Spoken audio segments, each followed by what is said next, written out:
हाँ बिल्कुल, 50 साल पूरे हुए। आप समझ सकते हैं संविधान की हत्या इस देश में एक ही बार हुई है 1975 में, और जबकि सब कुछ आप लोगों का भी सब कुछ बंद कर दिया था। और हमारे नेता नीतीश कुमार जी भी 21 महीना जेल काट के आए हैं आपातकाल में। और आज भी लोगों को याद रखना चाहिए कि यही कांग्रेस सरकार इस देश में आपातकाल लाई और पूरा का पूरा लोकतंत्र का हत्या किया था, संविधान को ख़त्म किया था। उसके बाद से तो चुनाव हो रहा है, चुनी हुई सरकार है।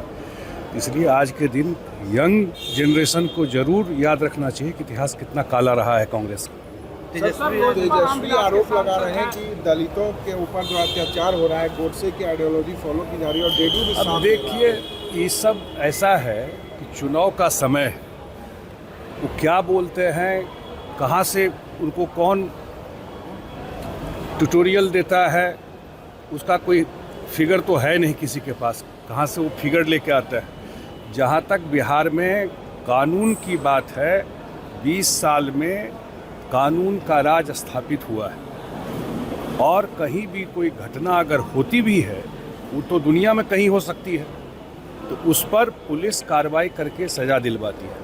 कभी भी राजनीतिक संरक्षण किसी भी क्रिमिनल को इस सरकार में नहीं मिलता। चिराग पासवान की पार्टी से सर लगातार ये दबाव में जातिगत गणना को लेकर के सवाल खड़े कर कि रहे हैं। गलत हुआ, भारतीय जो डाटा है वो सही नहीं है जातीय गणना। अब वो क्या बोल रहे हैं उस पर मैं कुछ टिप्पणी नहीं करूंगा। बिल्कुल साइंटिफिक तरीके से बिहार में डेटा एनालिसिस करके और वो डेटा रिलीज हुआ है, जहाँ तक हम लोगों की जानकारी है। उनके पास कोई स्पेसिफिक इन्फॉर्मेशन है तो बताना चाहिए।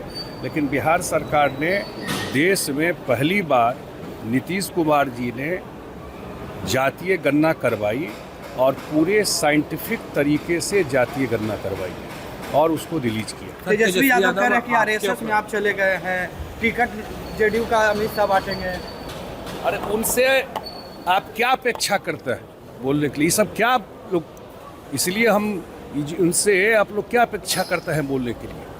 अपना पार्टी का चिंता करें ना। कौन बना है अध्यक्ष उस पार्टी का? परिवार से बाहर पार्टी है क्या? और लोग उस पार्टी में नहीं हैं? कौन बना है पार्टी का अध्यक्ष?